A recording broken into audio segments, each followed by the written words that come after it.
یہ جلوس سن لو، ایک دفعہ نہیں 1000 دفعہ کہہ رہا ہوں کہ کسی بھی مسلمان کسی بھی مسلک مذہب کے خلاف نہیں ہے۔ یہ کس کے خلاف ہے؟ یہ جلوس اصل میں توہین رسالت کے خلاف احتجاج ہے شیعیان حیدر کرار کا۔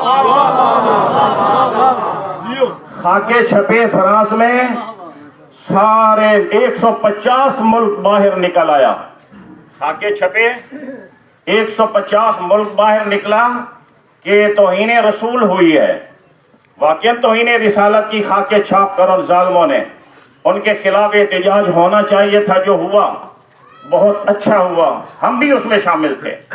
وہ اس میں کچھ تھوڑی سی وہ چیزیں ہو گئیں ہمارے بعض مسلمان بھائیوں کی طرف سے، اگر وہ نہ ہوتی تو بہتر تھا۔ راہ چلتے مزدور کے رکشے کو آگ نہ لگائی جاتی، کسی بے گناہ کا موٹر سائیکل نہ جلایا جاتا، کسی گزرتی گاڑی کے شیشے نہ توڑے جاتے، کسی بینک کو نہ لوٹا جاتا، کسی دفتر کو آگ نہ لگائی جاتی۔ اگر یہ چیزیں نہ ہوتی تو اچھا تھا، بہتر تھا، مؤدب طریقے سے احتجاج ہوتا۔ جیسے شیعہ قوم 1400 سال سے احتجاج کر رہی ہے توہین رسالت کے خلاف، آپ نہیں دکھا سکتے کہ ان 1400 سالوں میں شیعہ کے کسی ایک بچے نے بھی کسی غیر کا گملہ اور پتا توڑا ہو۔ نصارت الحسین لبیک یا حسین، نصارت الحسین لبیک یا حسین۔ تو جلوس نکالنا، احتجاج کرنا، یہ ادب کوئی سیکھنا چاہتا ہے، اس کا طریقہ سلیقہ سیکھنا چاہتا ہے تو شیعیان حیدر کرار سے سیکھے۔ ہمارے یہ جلوس کتنے مؤدب ہوتے ہیں، کتنے محترم ہوتے ہیں، کتنے پرامن ہوتے ہیں، کوئی اس میں توڑ پھوڑ نہیں ہوتی۔ لاکھوں کی تعداد میں اگر آپ دیکھیں کراچی کا جلوس، آج لاہور نثار حویلی سے نکلنے والا جلوس، لاکھوں کی تعداد میں عزادار ہیں، لیکن آپ سن لیں شام تک کوئی ایسا واقعہ رونما نہیں ہوگا جلوس میں شامل لوگوں کی طرف سے کہ جس کی وجہ سے کسی مسلمان کو کوئی پریشانی۔ تو میں یہ عرض کرنا چاہ رہا ہوں کہ خاکے نکلے، ساری امت نے احتجاج کیا، بنتا تھا نا احتجاج۔ صرف سوال یہ ہے، اور مسلمانوں سے، اپنے بھائیوں سے، اپنے پیاروں سے یہ درخواست ہے کہ تھوڑا سا انصاف کر کے فیصلہ کریں اور بتائیں کہ رسول اللہ کے خاکے چھاپنا یہ توہین رسالت زیادہ ہے یا رسول کے نواسے کو بے دردی کے ساتھ میدان کربلا میں شہید کرنا یہ زیادہ توہین رسالت ہے؟ کون سی بڑی توہین؟ رسول اللہ کی توہین کہاں زیادہ ہوئی؟ خاکے چھپنے میں توہین رسالت زیادہ ہے یا رسول اللہ کی وہ بیٹیاں، وہ نواسیاں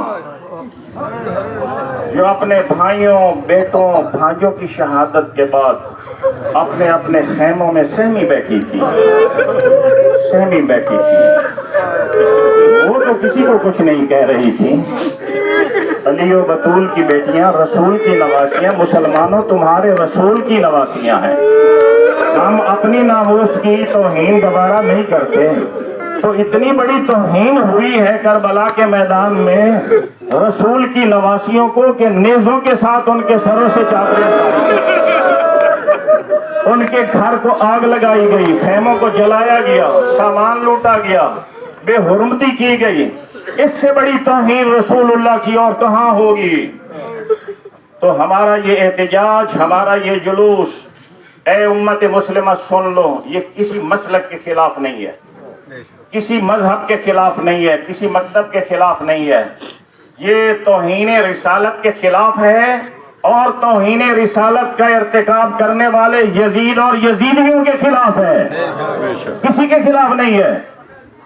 ہم بھائی ہیں، ہمیں بھائی بھائی بن کے رہنا چاہیے۔ میں تو یہی التجا کروں گا، عرض کروں گا کہ آپ کا بھی تو تعلق ہے نا رسول سے، کلمہ نہیں پڑھتے اسی رسول کا؟ جب کلمہ پڑھتے ہو تو چلیے، جیسے میرے بھائی جان فرما رہے تھے کہ آپ ہمارے ساتھ، اول تو انصاف تو یہ بنتا تھا کہ مل کے سارے مسلمان اس توہین رسالت کے خلاف احتجاج کرتے۔ حق تو یہ تھا یا نہیں تھا؟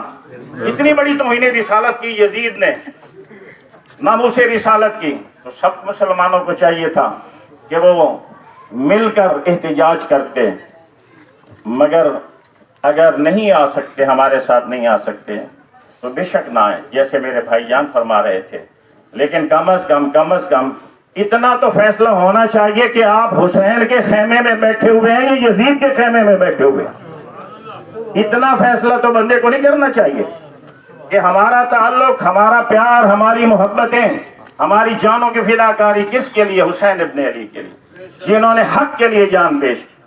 بس میں اپنے گفتگو کو ختم کرتا ہوں صرف یہ اپیل اور التجا کے ساتھ کہ اس ملک کے امن کو اور خاص طور پر اپنی اس تحصیل کے امن کو قائم رکھنے کے لیے یہ سب سے بڑی ذمہ داری علماء کی ہے کہ وہ اپنے اپنے جوانوں کو سمجھائیں، اپنے اپنے جوانوں کو حق بات بتائیں، وہ انہیں اپنی جگہ پر سمجھائیں کہ یہ مسلمانوں کی آپس میں کوئی جنگ نہیں ہے۔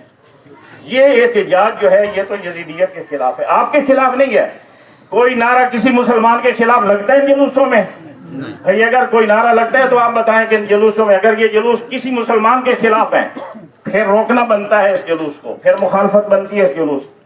لیکن جب یہ جلوس ہے کسی کے خلاف نہیں، کسی مسلمان کے خلاف نہیں، تو سب کو مل کے اپریشیٹ کرنا چاہیے۔ اور میں انتہائی مناسب سمجھتا ہوں اور ناانصافی سمجھتا ہوں کہ اگر میں اس مقام پر تمجید نہ کروں، تحسین نہ کروں یہاں کے ایک موقر دینی ادارے کی کہ جنہوں نے پیام امن کے ساتھ پیام امن کا ایک پیغام چند روز پہلے شائع کیا۔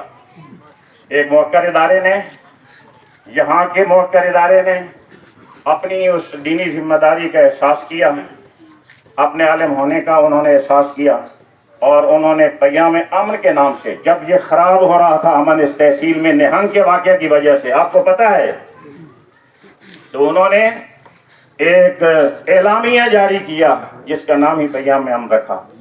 ہم اس کی تحسین کرتے ہیں، اس کی تمجید کرتے ہیں، اس کی تعریف کرتے ہیں، اس کو اچھا اقدام قرار دیتے ہیں اور دعا کرتے ہیں کہ اللہ تعالیٰ مظلوم کربلا کا غم ہم سب مسلمانوں کو مل کر منانے کی توفیق دے، اور سارے مسلمانوں کو، پوری امت کے دلوں کو اس طرح جوڑ دے ایک دوسرے کے ساتھ جس طرح جب رسول اسلام تشریف لائے تھے اور صحابہ کرام کے دل ایک دوسرے کے ساتھ جڑے ہوئے نہیں تھے، اس سے پہلے اسلام سے پہلے دشمن تھے، تو خالق کائنات نے موعد بھیجی کہ ذرا اس احسان کو تو یاد کرو، فاذکروا نعمت اللہ اذ کنتم اعداء، اللہ کی اس نعمت کو یاد کرو، احسان کو یاد کرو جب اسلام سے پہلے تم ایک دوسرے کے دشمن تھے، تم ایک دوسرے کے خون کے پیاسے تھے، فألف بین قلوبکم، تو اللہ نے تمہارے دلوں کو جوڑ دیا، فاصبحتم بنعمتہ اخوانا، اور تم اللہ کے فضل و کرم سے آپس میں بھائی بھائی بن گئے۔